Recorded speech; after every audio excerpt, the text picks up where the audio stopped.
Ассаламағалейкум туысқандар, сәлеметсіздер ме?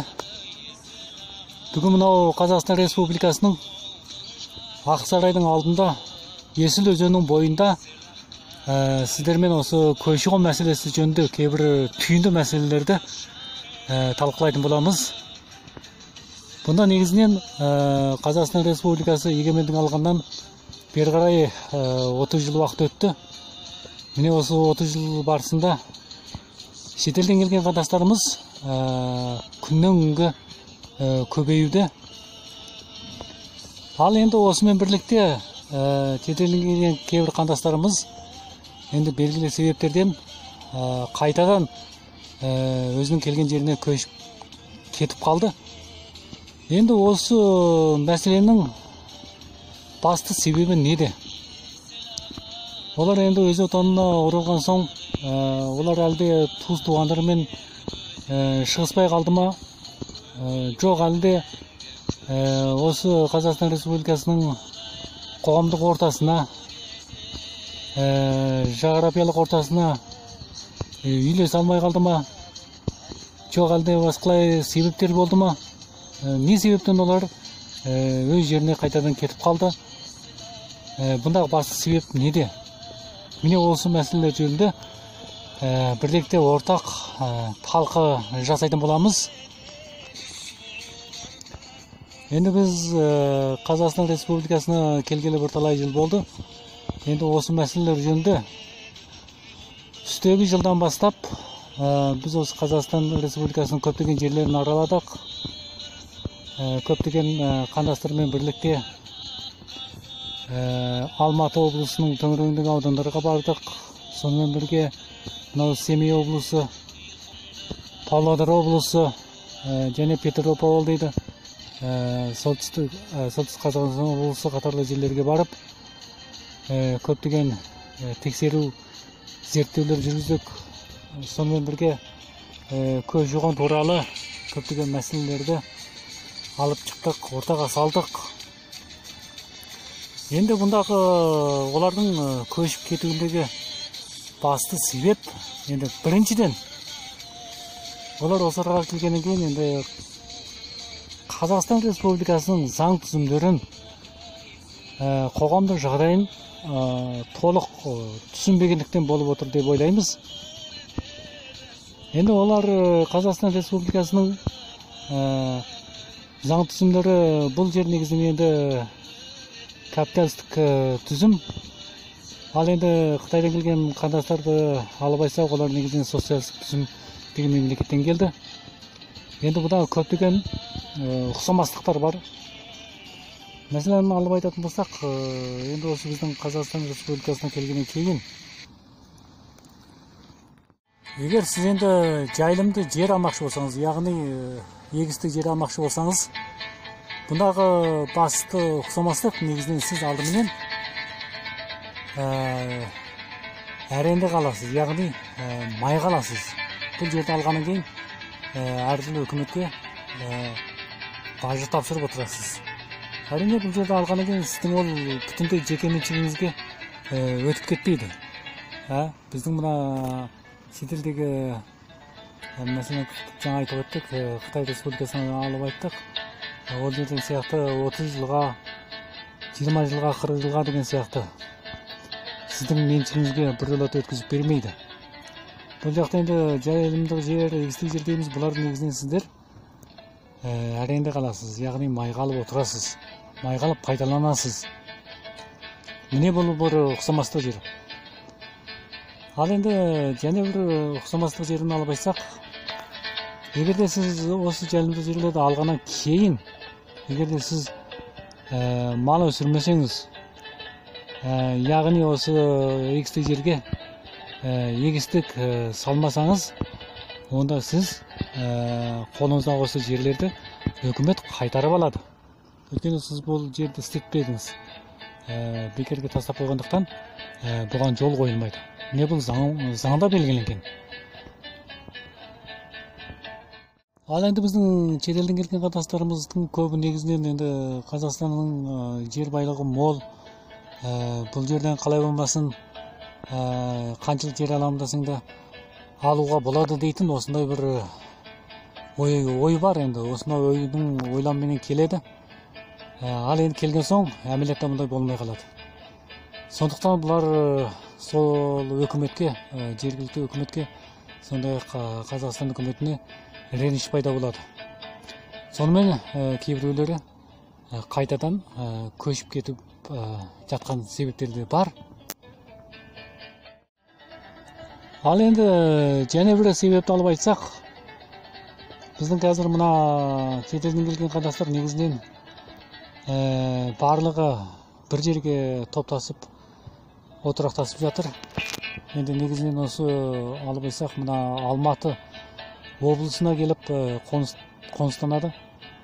Алматы қаласына жақын отыруды аңсайды. Яғни мына шекараға жақын болса дегенді аңсайды. Ары бері барыс келіс жасап тұруға қолайлы деп осы Алматы облысына, Алматы қаласының төңірегіне келіп топтасып отырады.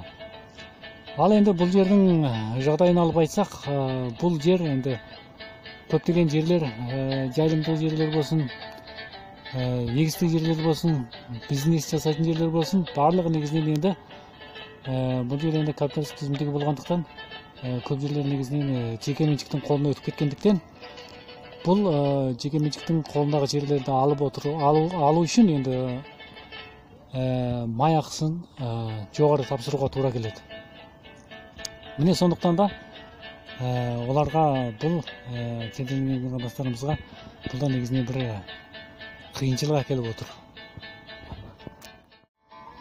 Енді өзінің келген жеріне көшіп қайтадан кетіп қалудағы және бір себеп, енді бұл кісілер енді негізінен бұл жерге келгеннен соң тіл жағындағы бір қиындыққа жолығады.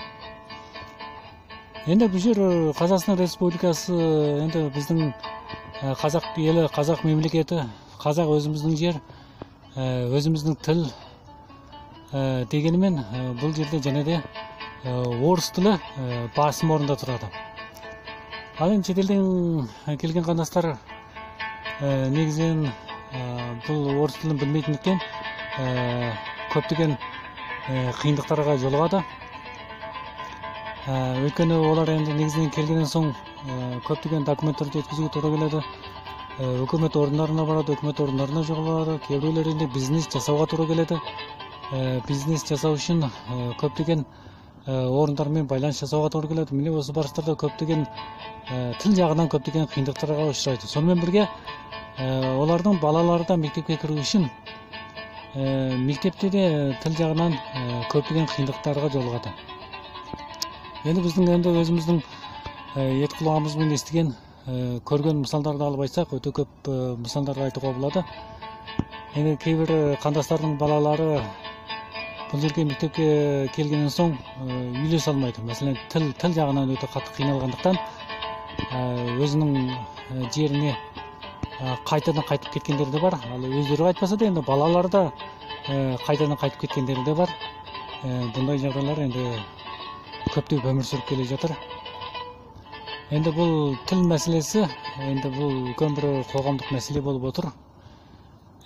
Осы себепті де енді қайтадан көшіп кеткендерге бір түркілік рол ойнап отыр деп айтуға болады.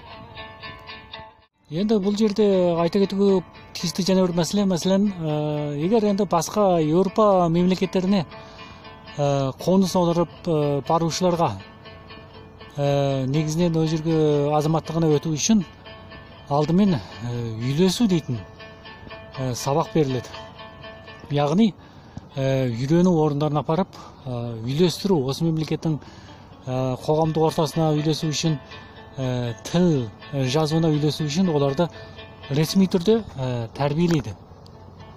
Бір айлық, я болмаса 2 айлық тәрбие жүргізеді. Олар өздерінің қоғамдық ортасын таныстырады, сонымен бірге тіл жазуын үйретеді. Міне осындай үйлестіруді ең аз дегенде 1 ай, болмаса 2-3 ай осындай үйлестіру үйренулерін өткізгеннен кейін барып азаматтыққа қабылдайды. Ал енді біздің Қазақстан Республикасы жөнінен алып айтқанда, бұндай үйлестіру саясаты бар болғанымен енді бұл әлі де жолға қойылып кеткен жоқ. Енді бұл жолға қойылуға тиісті деп қараймыз. Енді біздің шетелден келген қандастардың бәрі негізінен қазақ болғаннан соң, бәрі бір тілде болған соң, бәрінің ғұрып әдеті енді негізінен бірдей болғандықтан, енді бұның қажеті жоқ деп қарап отырған болуы мүмкін. Енді бұны талай жылдан бері бұл үйлестіру саясатын, яғни үйлестіру сабағын ешбір орында өткізіп көрген жоқ. Енді біздің Қазақстан Республикасына қойыр талабымыз енді осы асыл үйлестіру дейтін осы бір сабақты, яғни үйрену дәрісін жолға қойса деген бір үмітіміз бар. Өйткені осыны жолға қойғаннан кейін біздің шетелден келген қандастар ең аз дегенде енді осы тіл мәселесін шешімге түгіне болады. Өздері болмаса да енді жасы ұлғайып кеткен адамдар енді тіл үйренбесе де осы ұрпақтарын, өзінің балаларын осындай келе салып, Қазақстан Республикасына келе салған күннен бастап үйлесу сабағына қатынастыру арқылы ең болмағанда тіл жазуды, орыс тілін үйрену арқылы белгілі сауатқа ие болса, енді осыны үйлестіру сабағын жолға қойса дейтін пікірді ортаға қоямыз.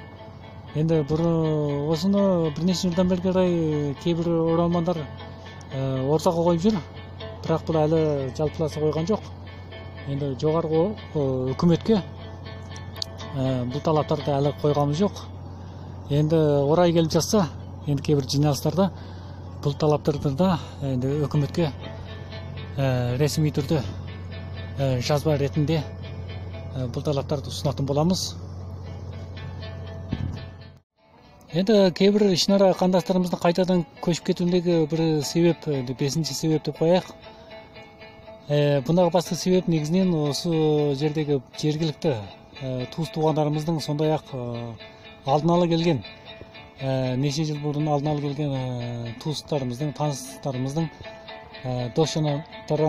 достарымыздың енді бізге осы Қазақстан Республикасының кейбір тиімді саясаттарын таныстыруы жеткіліксіз болып отыруынан деп қараймыз. Енді Қазақстан Республикасында да көптеген тиімді саясаттар бар. Енді осы тиімді саясаттарды біз толық дерлікпей меңгере алмай отырмыз. Міне осы себепте біздің олардың кейбір адамдардың қайтадан өз жеріне көшіп кетуіне себеп болып отыр деп айтуға болады. Енді Қазақстан Республикасына келгеннен кейін, сіз азаматтық тапсырғаннан кейін, сізде осы Қазақстан Республикасындағы жергілікті азаматтарменен тереземіз тең. Яғни құқық жағынан алып айтқанда тереземіз тең. Бізде Қазақстан Республикасының игіліктенуге тиісті кейбір саясаттарынан игіліктен алуымызға болады. Енді көшіп келгеннен соң, мәселен тұрғын үй мәселесін алып айтатын болсақ, енді біз азаматтық алған күннен бастап, бізде осы жерде тұрғын үйге алу үшін, пәтер алу үшін, мәселен қалада тұратын болсақ, пәтер алу үшін осы үкімет орындарына барып, яғни сон деп қоямыз, сон орнына барып, алдыменен біздің үй жоқ дейтін бір анықтама шығарып аламыз. Осы үй жоқ дейтін анықтама шығарып алған соң, сіз сол жерге үкімет орнына барып, пәтер үйдің тізімделесіз, яғни өшіретке тұрасыз. Ең аз болғанда 1 жылдан 2 жыл, енді көп болса 3 жылға дейін созылады. Осы өшіретке тұру арқылы сіз пәтер үйге ие болуыңызға да болады. Енді бұл қалалы жерлерде болсын, ауылдық жерлерде болсын, барлық жерлерде бар, міне осындай тиімді саясаттар бар. Және бір енді сіз осы жерге келгеннен кейін, егер бизнес сауда-саттықпен жолданып, сауда-саттық жасамақшы болсаңыз, сіз осы жердегі кәсіптік жақтан тәрбиелеу орындарына барып, тәрбиеге қатынасасыз. Енді бұның бәрі ақысыз. Яғни үкімет сізге ақы беріп тәрбиелейді. Сіз осы тәрбиелеу орнына барып бір кәсіп үйренемін дейтін болсаңыз, үкімет сіздің осы үйіңізден сол тәрбие орнына дейінгі болған аралықтағы қатынас ақыңызды төлеумен бірлікте осы кәсіпті үйреніп, сіз кінәшқаны қолыңызға алған. Енді осы кінәшқаны алған күннен бастап сізге үкімет жағынан енді Қытай пұлымен есептегенде 10 мың юан айналасында береді. Енді осы 10 мың юанды алғаннан кейін сіз өз алдыңызға сауда саттық, яғни мал шаруашылығы бола ма, егістік бола ма шұғылдануыңызға болады. Егер бұл ақша жетпейтін болса, және де үкімет орындарына барып бәңке арқылы өсімсіз қарыз алуыңызға да болады. Өсімсіз қарыз алу арқылы және де сауда саттығыңызды дамытып, тұрмысыңызды жақсартып алуыңызға да болады.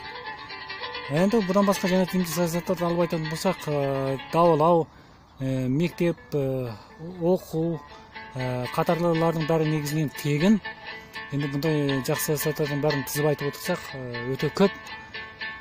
Сондықтан міне осындай жақсы саясаттарды біздің алдын ала бұрын келген қандастарымыз, яғни осы жергілікті отырған туыс-туғандарымыз оларға жеткізіп түсіндіре алмағандықтан, олардың өздері де бұндай мәселелерді түсініп жете алмағандықтан, тұрмыс тіршілік жағында көптеген қиыншылықтарға тап болады.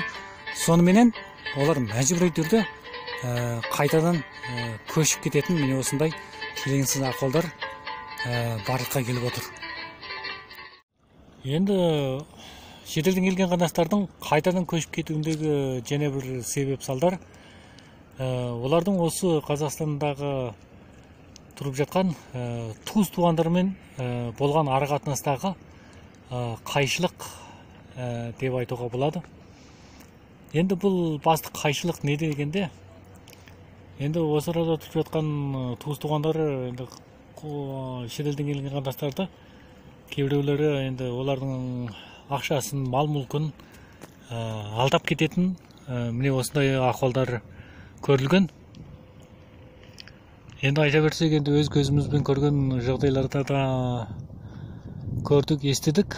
Енді біз мына солтүстік Қазақстан облысы, Павлодар облысы, Семей жаққа барған кезде осы көптеген қандастарымыздың өз аузынан естідік. Енді олар негізінен осы жаққа келген туыс-туғандары, енді оларды кейбір белгілі себептерден жұмысын бітіріп береміз, андай қыламыз, мындай қыламыз деген себеп сылтауларменен олардың ақшасын алдап алатын, мал-мүлкін алдап алатын осындай көптеген келеңсіздік ахуалдар көрілген. Міне осы себеп салдарынан да олардың енді қайтадан көшіп кетуіне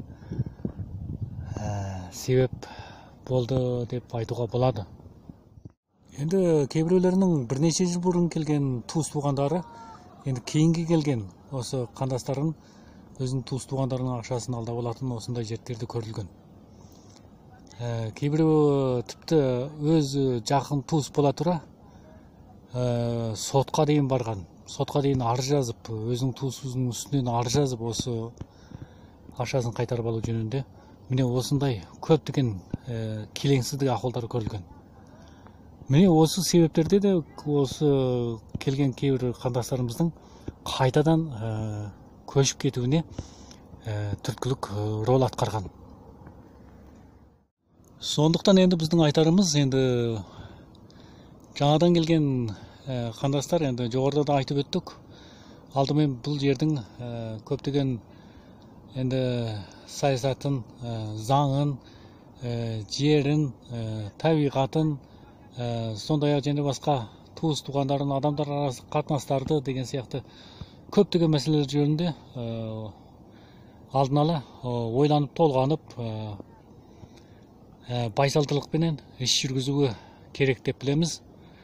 Егерде сіздер енді осындай жағдайларға тап болған кезде заңды орындарға баруға, заңды мекемелерге барып жұмыс бітіруге, сондай-ақ кейбір араға түскен делдалардың соңына түспеуге насихаттаймыз. Міне осындай болған кезде ғана осындай кейбір қайтадан көшіп кететін келеңсіз ахуалдардың алдын алуға болады деп қараймыз. Ондай болса, көпшілікке көп рахмет. Келесі санда және осы көші-қонға қатысты және де көптеген мәліметтерді, информацияларды жолдап отырамыз. Біздің осы ютубтағы каналымызға жазылып алыңыздар, лайк басып отырыңыздар. Сонымен қатар, және де қандай себептер болып отыр, осыған қатысты мәселелер жөнінде пікір жазып, пікір қалдырыңыздар. Біз кейін осы тақырып жөнінде және де бұл тақырып жөнінде толықтай түсеміз. Кейінгі келген қандастарымыздың бұларды тіршілік етуіне пайдасы тиер деп ойлаймыз. Көпшілікке рахмет. Сау сәлемет болыңыздар.